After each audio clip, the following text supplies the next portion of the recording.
네, 감사합니다. 이렇게 따뜻한 박수 너무나 감사합니다. 저는 뉴욕 인투 온누리 교회 청년부 담당하고 있습니다. 이 인투라고 하는 말이 I am number two인데요. Come into Jesus, go into the world의 into 그 전치사를 저희 I am number two 해서 인투 교회라고 지칭합니다. 혹시 여러분들 뉴욕에 혹시 오신다면 인투 온누리교회 꼭 찾아주십시오. 제가 알기로는 얼마 전에 부천 온누리교회에서 한 청년 자매가 저희 교회에 온 걸로 알고 있어요. 네, 언제든지 오셔서 또 직장이나 여러 가지 일터로 오신다면 환영하고요. 또 우리 청년들도 부천 쪽으로 오게 되면 여러분과 교류하면서 또 함께 하겠으면 좋겠습니다. 저는 어제 저녁에 한국에 들어왔어요. 사실 그래서 지금 굉장히 시차 때문에 이게 지금 내 몸 안에 있는지 몸 밖에 있는지 굉장히 아리송아리송합니다. 그래서 오늘 제가 뭔 얘기를 하고 있는지도 모르고 내려갈 수 있는데 성령님이 제 마음을 좀 붙잡아 주시고 생각을 붙잡아 주시기를 바라는 마음에 잠깐 제가 기도하고 말씀을 나누도록 하겠습니다. 사랑의 하나님 감사합니다. 오늘 이 시간 성령 하나님께서 우리를 붙잡아 주시고 하나님의 말씀 선포할 때 이 말씀이 꼭 필요한 영혼들에게 생명의 양식으로 다가게 하셔서 우리의 영혼을 살리는 생명의 말씀, 능력의 말씀 되게 해 주옵소서. 오늘도 이 모든 것 가운데 그렇게 행하여 주실 줄 믿사오며 예수님 이름으로 기도합니다. 아멘. 여러분 서양의 한 격언 중에 이런 격언이 있다고 합니다. 어떤 사건을 귀로 들은 사람은 그 사건을 알고 눈으로 본 사람은 그 사건을 기억하고 또 직접 체험해 본 사람은 그 사건을 온전히 이해한다라는 말이 있습니다. 그렇습니다. 우리가 보통 어떤 사건 현장을 목격하거나 그 사건 가운데 있으면 어떻습니까? 사실 그 사건을 목격한 자는 그냥 귀로 듣는 사람과는 차원이 다르죠. 직접 경험한 게 있기 때문에 명확하고 정확하게 이해할 수 있을 것입니다. 그리고 전할 수도 있을 거예요. 그런데 오늘 우리가 읽은 이 본문, 바로 오늘 이 본문은 이 서양의 격언과 전혀 다른 방식으로 지금 전개되고 있습니다. 우리가 읽은 이 본문은 바로 보리떡 5개와 물고기 2마리로 장정만 5천 명을 먹이는 놀라운 기적의 현장에 제자들이 있었습니다. 제자들이 그것을 보았고 제자들이 그 모든 것을 목격했습니다. 그런데 오늘 마가복음 6장 52절에 가서 보면 이렇게 말씀합니다. 그것은 제자들이 예수께서 빵을 먹이신 기적을 보고도 아직 제대로 깨닫지 못했다. 아직 제대로 깨닫지 못했다라는 것입니다. 여러분, 제자들이 이 기적을 경험한 게 몇 달 전이 아닙니다. 몇 년 전도 아니에요. 불과 하루 이틀 전에 경험한 사건입니다. 그런데도 빵을 먹이신 그 기적, 예수님의 그 놀라운 기적을 제자들이 목격했음에도 불구하고 제대로 깨닫지 못했다라고 말씀하고 있어요. 더욱이 오늘 우리가 읽은 본문이 마가복음 6장인데요. 7장 그리고 8장으로 넘어가서 보면 예수님께서 보리떡 7개와 물고기 2마리로 4천 명을 먹이는 칠병이어의 기적, 다시 말하면 오늘 우리가 읽은 본문과 너무나 흡사하고도 너무나 유사한 사건이 다시 한번 재현됩니다.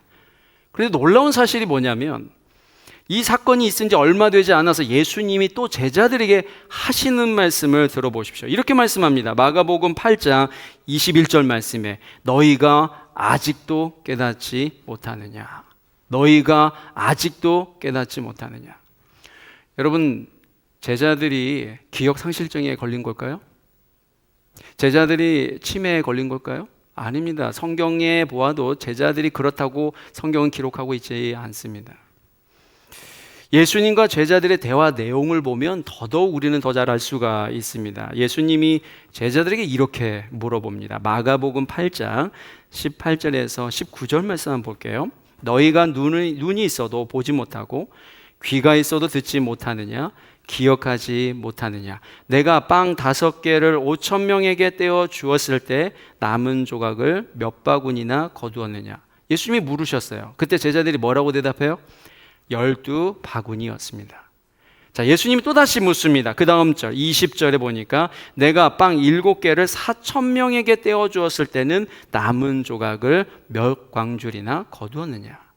제자들이 뭐라고 대답해요? 7광줄이었습니다. 지금 제자들의 대답은 정확한 답변입니다. 이들은 이 사건을 잊은 적 없습니다. 어떻게 잊겠어요? 불과 얼마 전에 그 현장에 있었고 목격했고 직접 보았는데 이것을 어찌 잊는단 말입니까? 그들은 생생하게 기억하고 생생하게 그것을 정확하게 알고 있었습니다. 그런데도 예수님께서는 어째서 오늘 21절 그 다음 절에 이렇게 말씀하세요. 너희가 아직도 깨닫지 못하느냐? 너희가 아직도 깨닫지 못하느냐? 꾸짖고 계시는 것입니다. 여러분 좀 이상하지 않으신가요? 제자들은 이미 이 사건을 경험했고 그 목격한 현장 가운데 있었습니다. 그리고 그 사건을 잊지도 않고 정확하게 기억도 하고 있습니다. 그런데도 예수님께서는 어째서 왜 제자들에게 눈이 있어도 제대로 보지 못하고 귀가 있어도 듣지 못하고 기억하지 못하느냐? 아직도 제대로 깨닫지 못하느냐라고 말씀하시는 걸까요? 우리는 이 사실을 통해서 예수님이 제자들에게 뭔가 깨닫기를 원하는 메시지가 있다는 걸 알게 됩니다. 다시 말하면 예수님은 제자들을 뭔가 강하게 훈련시키고 있으면서 그 제자들이 꼭 깨달아야 할 메시지가 있는데 이 제자들이 지금 알고 있어요? 모르고 있어요? 모른다는 것입니다. 제자들이 지금 오병이어의 기적, 칠병이의 기적, 동일한 비슷한 사건을 연속적으로 경험했음에도 불구하고 여전히 모르는 그들을 보고 예수님이 안타까워서 아직도 깨닫지 못하느냐라고 말씀하고 있는 것이죠.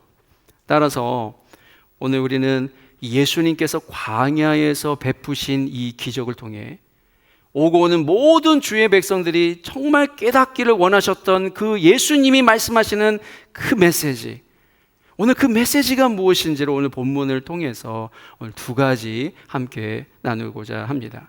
예수님이 정말 우리가 깨닫기 원하셨던 첫 번째 메시지는 예수님을 주인으로 모시고 사는 삶이 얼마나 행복한가입니다. 예수님을 주인으로 모시고 사는 삶이 얼마나 행복한가.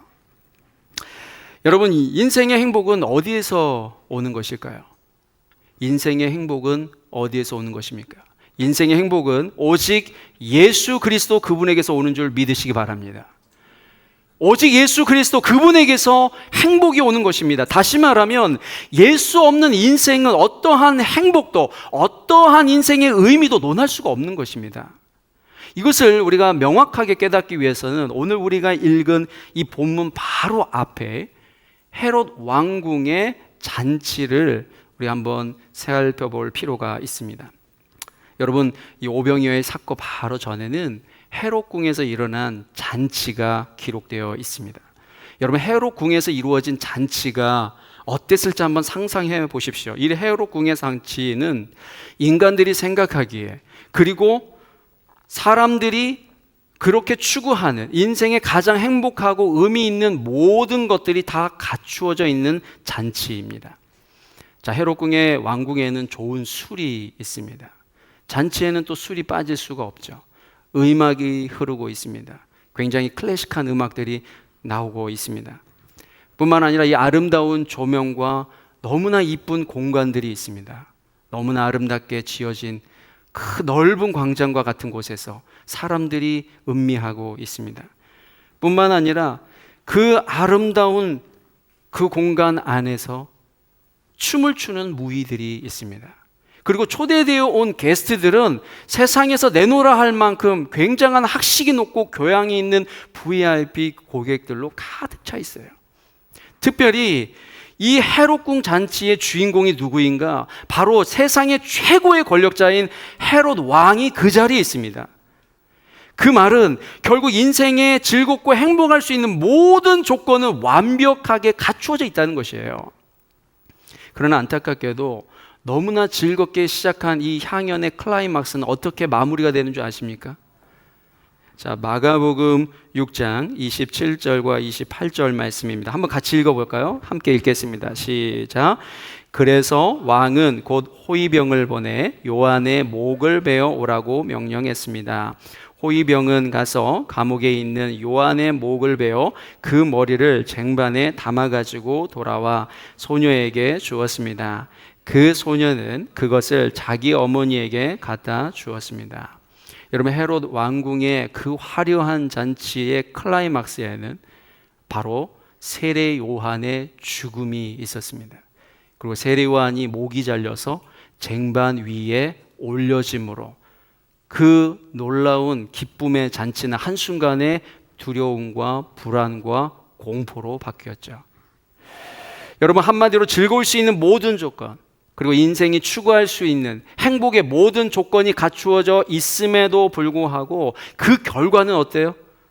그 결과는 불안과 두려움과 공포로 끝나는 잔치가 되어버리고 말았다는 것입니다. 반면에 이 헤롯 왕궁의 잔치 다음에 나오는 오늘 본문 광야의 잔치를 한번 보십시오. 이 본문을 기록하고 있는 마가라고 하는 요한은 이 헤롯 궁의 잔치와 광야의 잔치를 비교함으로 우리로 하여금 지금 이 잔치 가운데 무엇을 선택해야 할지를 우리에게 보여주고 있습니다. 자, 이 광야에서는 헤롯 궁과 달리 인생에 즐겁게 할 만한, 행복하게 할 만한 조건과 요소는 하나도 없습니다. 여러분, 이 사람들이 지금 어디에 있는가? 광야입니다. 인생에 풍요롭게 할 만한 장소가 아니죠. 광야라고 하는 것 자체가 거칠고 황량합니다. 아무것도 없습니다. 아늑하지도 않습니다. 편안하지도 않습니다. 그곳에 놓여 있네요.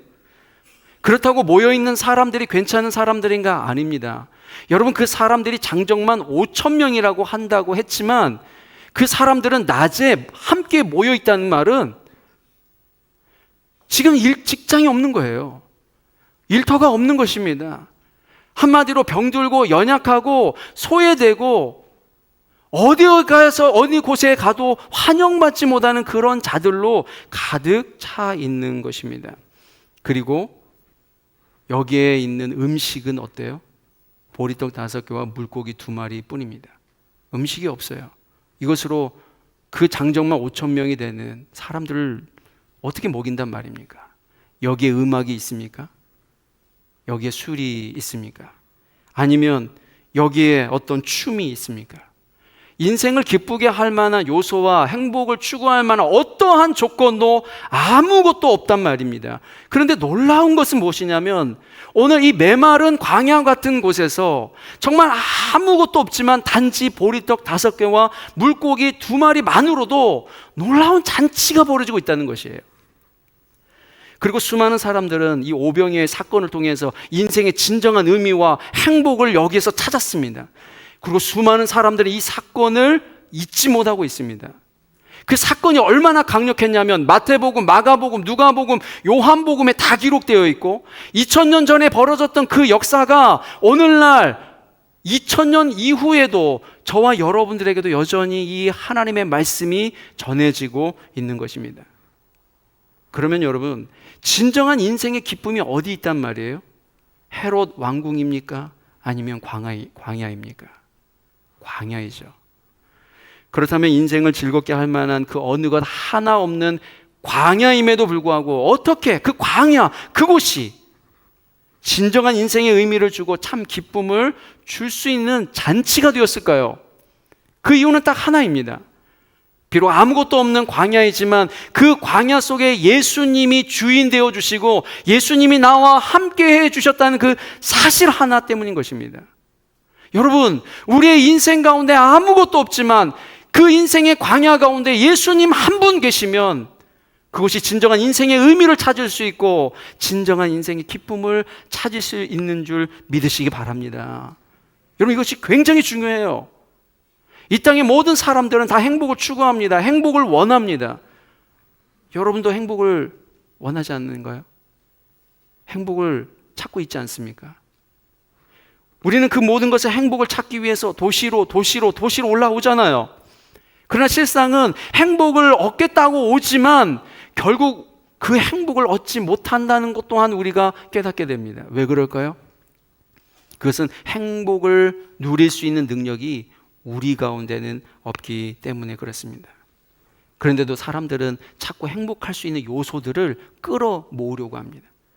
돈이 있으면 좀 행복할 것 같고, 지식이 조금 더 있으면 행복할 것 같고, 커리어가 조금 더 화려했으면 행복할 것 같고, 그리고 사랑하는 나의 배우자와 만나서 좋은 결혼 생활하는 것도 행복할 것 같고, 그래서 사람들은 자꾸 행복할 요소들을 끌어모읍니다. 왜 모아요? 그러면 정말 행복할 줄 알고 모으고 또 모으고 움켜쥡니다. 그러나 여러분, 결국 우리가 깨닫게 되는 건 뭐예요? 아, 이것도 아니구나, 이것도 나에게 진짜 행복을 주는 게 아니구나 라는 것을 알게 되는 것입니다.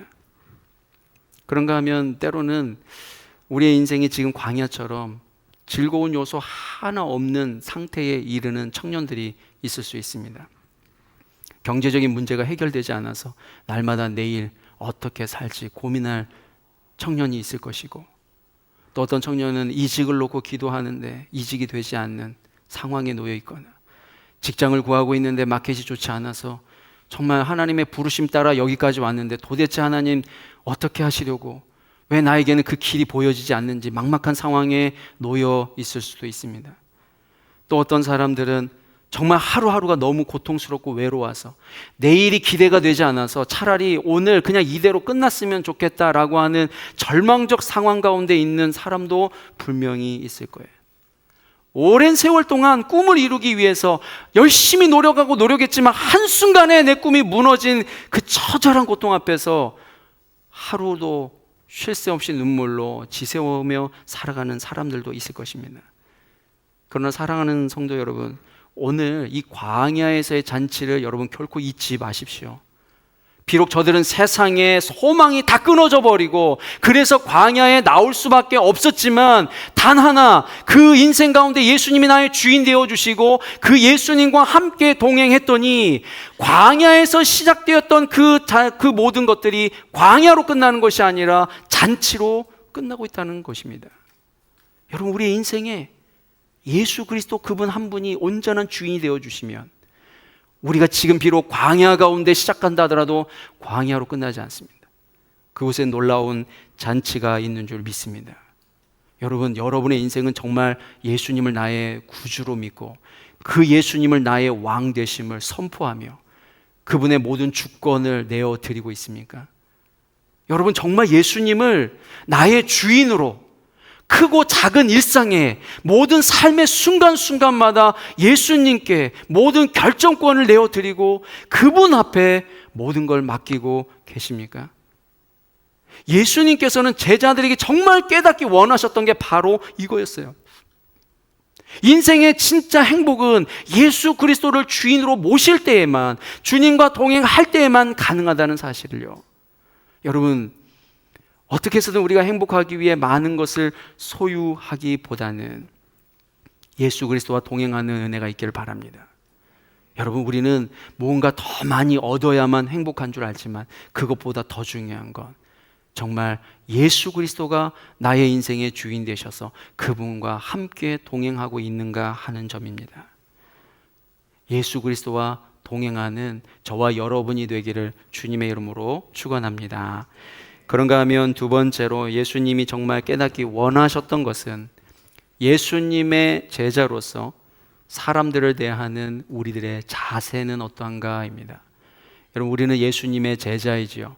제자인데 사람들을 대할 때 우리는 어떠한 마음의 자세와 태도로 대하고 있습니까? 여러분, 오늘 본문을 조금 더 구체적으로 이해하려면 오늘 이 본문, 바로 이 본문이 어떤 상황 속에서 이어졌는지를 좀 알 필요가 있습니다. 마가복음 6장은요, 예수님께서 둘씩 짝지어서 복음 전도를 내보내셨습니다. 그리고 복음 전도 다 끝나고 돌아온 제자들이 전도를 보고한 상황에서 오병이어의 사건으로 이어지고 있는 거예요. 한번 보실까요? 자, 마가복음 6장 30절 말씀입니다. 같이 한번 읽어볼까요? 시작. 사도들이 예수께 돌아와 자기들이 한 일과 가르치신 것을 모두 보고했습니다. 사도들이, 바로 제자들이, 그들이 가서 복음을 전했는데 자신들이 한 일과 가르친 모든 것들을 돌아와서 보고했다. 여러분 단기 선교 다 가시죠? 단기 선교 갔다가 오면 다 선교 보고를 하게 되어 있습니다. 자, 보고한다는 그 상태라는 게 뭐냐면 선교 중에 모든 일상에 대한 하나님의 은혜를 나눔과 동시에 육체적으로는 굉장히 피곤한 상태입니다. 그렇지 않습니까? 뭔가 집중해서 하나님의 나라의 사역을 집중해서 열심히 힘을 쏟아서 이제 돌아와서 보고하면 남은 건 쉼이에요. 이제 조금 휴식이 필요한 상태인 것입니다.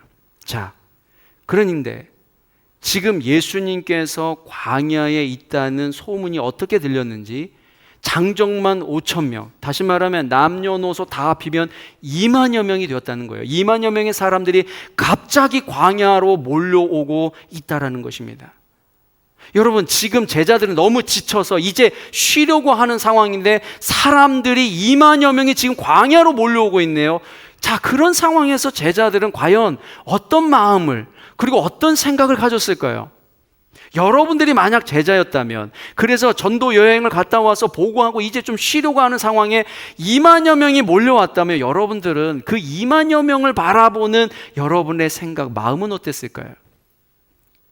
아마도 제자들은 마음속으로 이렇게 생각을 했을 것입니다. 도대체 예수님이 이곳에 있다는 걸 어떻게 알고 저들은 여기까지 찾아왔을까? 도대체 어떻게 알고 이렇게 많은 사람들이 또 이렇게 오고 있는 것일까? 지금 우리는 쉬고 싶은데, 지금 나는 너무 피곤한데, 쉬고 싶은데 왜 이렇게 많이 몰려오고 있지? 참 내 인생 지지리도 복도 없구나.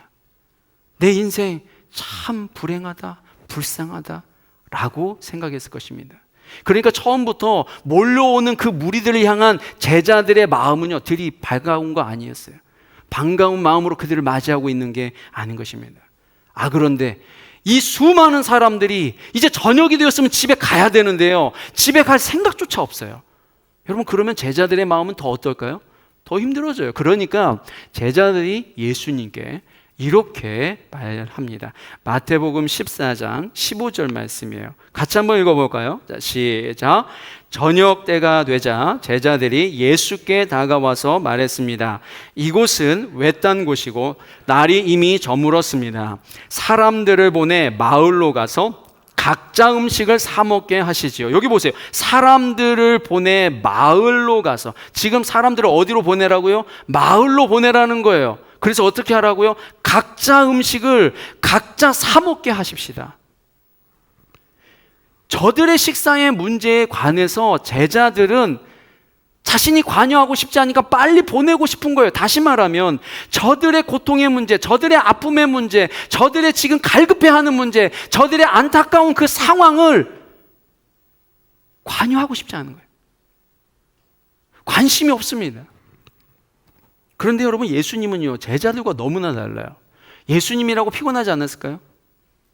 예수님도 지쳤습니다. 예수님도 피곤합니다. 예수님이 왜 쉼을 원하지 않았을까요? 그러나 이런 동일한 상황에서 예수님은요, 제자들과 다르게 행동하세요. 오늘 본문 마가복음 6장 34절에 보면 이렇게 기록되어 있습니다. 예수께서 도착해 많은 사람들을 모시고, 많은 사람들 2만여 명이 돼요. 그 사람들을 모시고 목자 없는 양들 같은 그들을 불쌍히 여기셨다. 그 수많은 2만여 명의 사람들을 보고 예수님이 드시는 생각과 마음은 뭐냐면 목자 없는 양 같음을 보고 불쌍히 여기셨다는 거예요. 여러분, 제자들은 그 무리들 때문에 자신들이 불쌍하다고 생각했어요. 그 무리들 때문에 자신들이 불행하다고 생각했습니다. 그 무리들 때문에 자신이 너무 힘들다고 여겼어요. 그러나 예수님은 반대로 오히려 저들을 불쌍히 여기셨다는 거예요. 여기서 우리는 이 사람들을 대함에 있어서 예수님과 제자들이 서로 차이가 있다는 것을 우리가 알게 됩니다. 여러분, 제자들은 사람들을 어떻게 대하고 있나요? 사람들을 어떻게 대하고 있죠? 사람들을 자신의 필요에 따라서 그들을 대하고 있습니다. 그런데 예수님은 자신의 필요에 따라 그들을 대하는 게 아니라 그들의 필요에 따라 그들을 대하고 있다는 것입니다. 그래서 예수님은 그들의 영혼을 책임져 주시고 그들의 육체의 양식 또한 하나님이 먹여 주시는 것이죠. 그래서 여러분, 오늘 본문을 가만히 보면요, 예수님께서는 이 제자들의 잘못된 생각, 잘못된 태도를 조금씩 바꾸고 계세요. 자, 제자들이 저들이 먹을 것은 저들이 알아서 하십시오. 저들 먹게 하십시오. 라고 말씀할 때 예수님이 그들에게 이렇게 말씀하십니다. 37절에 보세요. 37절. 너희가 그들에게 먹을 것을 주어라. 너희가 그들에게, 무리에게 먹을 걸 주어라. 그러니까 제자들이 대답을 합니다. 이들을 먹이려면 200데나리온이나 필요한데 어디 가서 사올 수 있겠습니까? 자, 그러자 다음 38절 예수님이 다시 물으세요. 빵이 얼마나 있느냐? 가서 알아보라. 빵이 얼마나 있느냐? 그러니까 제자들이 가서 알아봐요. 알아보니까 자, 몇 개가 있어요? 빵 5개와 물고기 2마리가 있습니다. 여러분, 오늘 우리가 읽은 마가복음에는 조금 자세한 게 없지만 요한복음에 가서 보면 이 빵 5개와 물고기 2마리가 누구의 것인가? 어린 한 아이의 것이라는 것을 기록하고 있어요. 여러분, 어린 한 아이가 도시락으로 싸온 분량이 보리떡 5개와 물고기 2마리였다라는 것입니다. 여러분, 여기서 뭔가 이상해도 이상하지 않습니까? 지금 제자들은요, 철저하게 저 무리들과 자신들을 분리시켜 왔습니다. 그래서 저들의 먹을 거 저들이 좀 알아서 하게 해주십시오 라고 이야기했던 거예요. 그런데 예수님은 너희가 그들에게 먹을 것을 주어라 라고 말씀하시면서 너희에게 떡이 몇 개 있느냐라고 물으셨습니다. 누구에게요? 너희에게 떡이 몇 개 있느냐. 그러니까 제자들이 그 떡을 알아보려고 무리 속으로 가서 알아봤더니 어린아이가 가지고 있었던 보리떡 5개와 물고기 2마리가 있다는 것을 알게 되고 가지고 온 것이죠. 여러분, 제자들은 철저하게 자신과 무리들을 항상 분리시켜 왔습니다. 그런데 예수님은 은연중에 그들의 생각, 그들의 잘못된 모든 것들을 깨고 계세요. 왜요? 제자들은 무리들과 분리되어서는 안 되었기 때문에 그렇습니다. 사랑하는 성도 여러분, 우리는요, 예수 그리스도를 구주로 믿고 있는 하나님의 자녀입니다. 예수 그리스도를 주로 믿고 있다는 것은 우리 모두 예수 안에서 한 형제요 한 자매라는 사실입니다. 우리는 예수 그리스도 안에서 하나 된 공동체임을 믿으시기 바랍니다. 우리는 예수 그리스도의 몸을 이루는 하나의 공동체입니다. 한 형제요 한 자매인 것입니다. 여기에서는 분리란 있을 수 없는 거예요.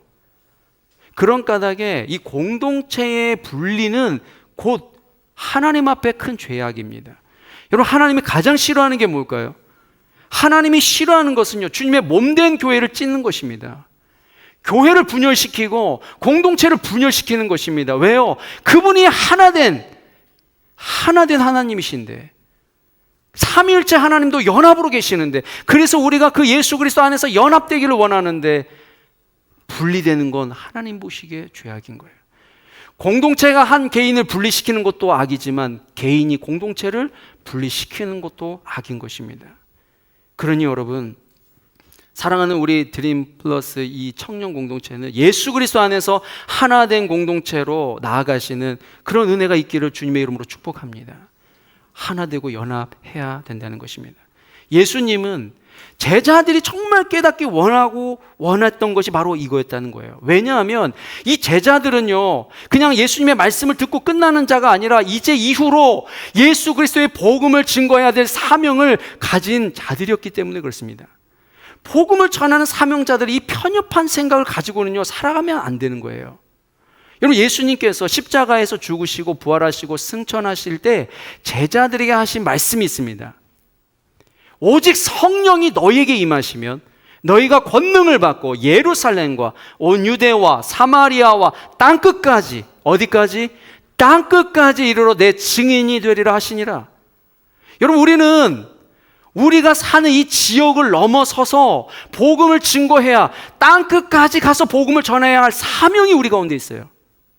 아니, 그런 사명을 가지고 있는 자가 편협한 생각을 가지고 품지 못하고 살아간다면 어떻게 복음을 전하겠습니까? 여러분, 복음 자체가 차별이 없는 것인데, 차별 없는 복음을 전하는 자신이 누군가를 차별해 버린다면 어떻게 그게 메시지로 전달될 수 있겠냐 말이에요. 정말 하나님의 사람은, 이 사명자는 차별 없이 복음을 전해야 하기에 우리 주님께서는 정말 긍휼의 예수 그리스도의 그 마음을 품기 원하셨던 거예요. 그럼에도 불구하고 왜 사람들은 자꾸 편을 가르고 서로 비방하고 그래서 분리하려고 하는 걸까요? 그건요, 우리 인간의 실존을 망각하기 때문에 그렇습니다. 여러분, 우리 인간의 실존은요, 연약함입니다. 저도 연약하고요, 여러분도 연약합니다. 우리는 연약한 존재예요. 그런데 그걸 망각해 버린다고요. 여러분, 위대한 화가 반 고흐를 여러분 아실 것입니다. 뉴욕의 그 메트로폴리탄 미술관 매트에 가보면 사람들이 가장 많이 몰리는 작품이 있어요. 그 작품은 반 고흐의 작품입니다. 그 반 고흐의 작품을 보려고 줄을 서요. 왜 그럴까요? 그가 그린 그 작품 하나하나가 최고의 가치로 인정받고 있기 때문에 그렇습니다. 근데 여러분, 이 반 고흐가 정말 최고의, 인간의 가장 최고의 그 가치를 받을 수 있는 작품이 되는 가장 결정적 계기가 하나가 있었어요. 그게 뭐냐면, 이 반 고흐는 목사의 아들로 자라면서 젊은 시절에 탄광촌에 복음을 전한 적이 있었습니다. 여러분, 탄광촌이라고 하는 그것이 어떤 걸 의미하겠어요? 사람들이 살아가는 삶 자체가 굉장히 어려운 자들이죠. 근데 그곳에서 일하는 사람들이 입는 옷은 화려한 옷이겠습니까? 가장 남루하고 누추한 그런 옷을 입고 살아가는 사람들이에요. 그런데 어느 날 이 반 고흐의 눈에 한 인부가 입었던 옷의 글귀가 눈에 들어왔어요. 그게 뭐냐면 포장지로 만들어진 옷이었는데 그 포장지에 이렇게 쓰여져 있었습니다. 깨어지기 쉬우니 만지지 마시오. 깨어지기 쉬우니 만지지 마시오. 여러분, 이 반 고흐는 그것을 보고 인간의 실존을 깨달았다고 합니다. 아, 그렇구나. 우리 인간의 실존이라는 것이 정말 이렇게 연약하고 깨어질 수밖에, 자칫 잘못하가는 완전히 무너질 수 있는 그런 인간이지. 그 인간의 실존을 깨닫고 그 인간의 실존에 대한 그림을 그리기 시작한 것이 이렇게 위대하고 아름다운 그림을 남기게 되었다는 것이죠. 여러분, 한번 여러분 자신을 보세요. 지금 내가 얼마나 연약한지 잘 보여주고 있지 않습니까? 굉장히 우리가 강한 것 같지만 가장 연약한 자입니다. 옆 사람을 보세요. 굉장히 강한 것 같지만 깨어지기 쉬운 그릇에 불과합니다. 여러분, 맷집 좋다고 함부로 하지 마세요. 깨어지기 쉽다고요. 저도요, 10년 전에 미국에 공부하겠다고 애 둘 데리고 미국에 갔습니다. 공부하러 갔어요. 공부하러 갔을 때 얼마나 꿈이 많았겠습니까? 꿈을 가지고 미국에 딱 도착했는데 미국에 도착하는 첫날부터 와장창창 산산조각이 나버렸습니다. 왜냐하면 내가 가지고 있는 꿈과 내가 살아가는 삶의 현실의 괴리가 너무나 컸기 때문입니다. 하나님의 부르심에 따라 여기까지 왔는데, 그래서 하나님의 비전이라고 쫓고 왔는데 내가 살아가는 삶의 현장은 너무나 비참하게 깨어지고 부서지고 망가져 버렸어요. 그래서요, 정말 주일에 예배 드릴 때마다 울지 않았던 날이 없어요. 매 주일마다 울었습니다. 정말 예배에 목숨 걸 수밖에 없었던 게, 주님이 없으면 한순간도 버틸 수가 없었어요. 살 수가 없었어요. 여러분, 정말 여러분의 인생에는 예수 그리스도가 절대적이십니까? 정말 예수 없이는 내가 정말 살 수 없는 진실한 고백이 여러분 가운데 있나요? 내가 연약한 그릇, 정말 깨질 수밖에 없는 아주 연약한 실존이라는 걸 깨닫게 되면요, 예수 그리스도가 절대적일 수밖에 없습니다. 그분이 나의 유일한 소망이 될 수밖에 없어요. 그분 놓고는 살 수가 없는 것입니다. 여러분, 나에게 예수가 그렇게 귀하듯 나와 함께 하고 있는 내 지체도요, 예수가 절대적인 거예요. 예수님이 모두 필요한 존재입니다. 예수가 필요하지 않는 인생은 아무도 없습니다. 참, 그러고 보면은요, 내가 사람을 어떻게 보느냐 하는 것이 굉장히 중요합니다. 예수님은 언제나 자신의 필요에 따라 상대방을 바라보시지 않으셨습니다. 항상 예수님은 상대의 필요를 먼저 살피셨어요. 그래서 그들을 보고 목자 없는 양 같음을 보고 한탄하시면서 불쌍히 여기셨어요. 여러분, 그 시선으로 지금 저와 여러분을 바라보고 계신 줄 믿으시기 바랍니다. 여러분, 우리 주님이요, 불쌍히 여기는 그 마음과 긍휼의 마음으로 바라보셨기 때문에 하늘의 영광을 다 버리시고 종의 형체를 가지사 예수님이 이 땅 가운데 오신 것 아니겠어요?